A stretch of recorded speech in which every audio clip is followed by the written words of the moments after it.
ಈ ನವೆಂಬರ್ ಕ್ರಾಂತಿ ಚರ್ಚೆ ಬೇರೆ ಶುರುವಾಗಿದೆ. ಅದಕ್ಕೇನು ಕೊರತೆ ಇಲ್ಲ ನೋಡಿ.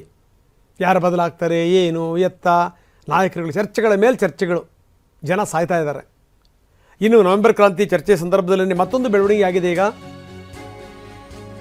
ರಾಹುಲ್ ಗಾಂಧಿಯವರನ್ನ ಕರೆಸಬೇಕು, ರಾಹುಲ್ ಗಾಂಧಿಯವರ ಎದುರುಗಡೆನೇ ಶಕ್ತಿ ಪ್ರದರ್ಶನ ಆಗಬೇಕು, ಈ ಮುಖಾಂತರ ಒಂದು ಸ್ಪಷ್ಟ ಸಂದೇಶವನ್ನು ರವಾನಿಸಬೇಕು, ಅಹಿಂದ ಅಸ್ತ್ರವನ್ನು ಪ್ರಯೋಗಿಸಬೇಕು.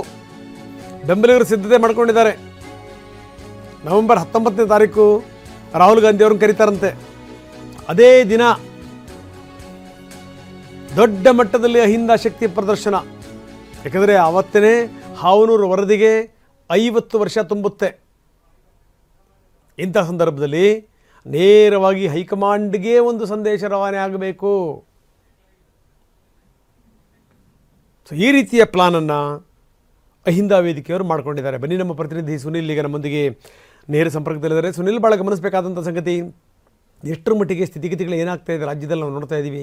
ಇನ್ನೊಂದು ಕಡೆಗೆ ಈ ಮುಖ್ಯಮಂತ್ರಿ ಬದಲಾವಣೆ, ನವೆಂಬರ್ ಕ್ರಾಂತಿ, ಇದೆಲ್ಲದರ ಚರ್ಚೆ ಸಾಗ್ತಾ ಇರುವಂಥ ಸಂದರ್ಭದಲ್ಲೇ ರಾಹುಲ್ ಗಾಂಧಿಯವ್ರನ್ನ ಕರೆಸಬೇಕು, ರಾಹುಲ್ ಗಾಂಧಿಯವರ ಎದುರುಗಡೆನೇ ಶಕ್ತಿ ಪ್ರದರ್ಶನ ಆಗಬೇಕು, ಸಿದ್ದರಾಮಯ್ಯನವರಿಗೆ ಬೆಂಬಲ ಎಷ್ಟಿದೆ ಅನ್ನುವಂಥ ಸ್ಪಷ್ಟ ಸಂದೇಶ ರವಾನೆ ಆಗಬೇಕು ಅನ್ನುವಂಥ ಪ್ಲಾನ್ ಕೂಡ ನಡೀತಿರುವಂಥದ್ದು.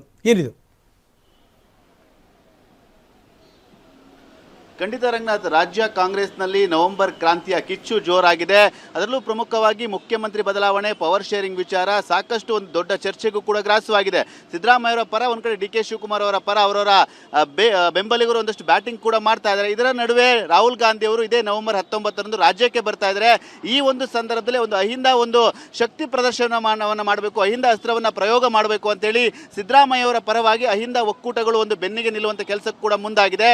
ನವೆಂಬರ್ 19 ಒಂದು ಬೃಹತ್ ಸಮಾವೇಶವನ್ನ ಮಾಡಬೇಕು, ಸಿದ್ದರಾಮಯ್ಯ ಅವರು ಎಷ್ಟು ಅನಿವಾರ್ಯ ಅನ್ನೋ ಒಂದು ವಿಚಾರವನ್ನ ರಾಹುಲ್ ಗಾಂಧಿ ಅವರಿಗೆ ಮಂದಟ್ಟು ಮಾಡಬೇಕು, ಒಂದು ಸಂದೇಶವನ್ನ ರವಾನೆ ಮಾಡಬೇಕು ಅಂತೇಳಿ ಎಲ್ಲಾ ರೀತಿಯಾದ ಸಿದ್ಧತೆಗಳನ್ನು ಕೂಡ ಮಾಡಿಕೊಳ್ಳಲಾಗಿದೆ. ಪ್ರಮುಖವಾಗಿ ಮುಖ್ಯಮಂತ್ರಿಯ ಬದಲಾವಣೆಯ ವಿಚಾರವಾಗಿ ಸಾಕಷ್ಟು ಚರ್ಚೆಗಳು ಕೂಡ ಜೋರಾಗಿದೆ.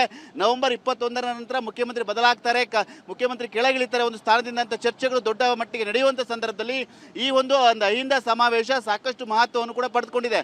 1975ರಲ್ಲಿ ಒಂದು ಹಾವನೂರು ವರದಿ ಅವತ್ತು ರಾಜ್ಯ ಸರ್ಕಾರಕ್ಕೆ ಸಲ್ಲಿಕೆ ಆಗುತ್ತೆ.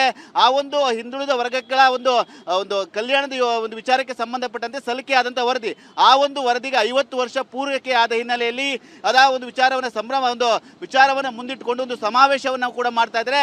ಈ ಒಂದು ಸಮಾವೇಶದಲ್ಲಿ ಅಹಿಂದ ನಾಯಕ ಅಂತ ಬಿಂಬಿತವಾಗಿ ಸಿದ್ದರಾಮಯ್ಯ ಅವರು ಎಷ್ಟು ಅನಿವಾರ್ಯ, ಅವರು ಮುಖ್ಯಮಂತ್ರಿ ಹುದ್ದೆಯಲ್ಲೇ ಮುಂದುವರಿಬೇಕು ಅನ್ನೋ ಒಂದು ವಿಚಾರವನ್ನ ಮುಂದಿಟ್ಟುಕೊಂಡು ಈ ಒಂದು ಅಹಿಂದ ಒಕ್ಕೂಟ ಸಿದ್ದರಾಮಯ್ಯವರ ಪರವಾಗಿ ಬೆನ್ನಿಗೆ ನಿಂತಿದೆ. ಅಹಿಂದ ಅಸ್ತ್ರವನ್ನ ಪ್ರಯೋಗ ಮಾಡಲಿಕ್ಕೂ ಕೂಡ ಮುಂದಾಗಿದೆ.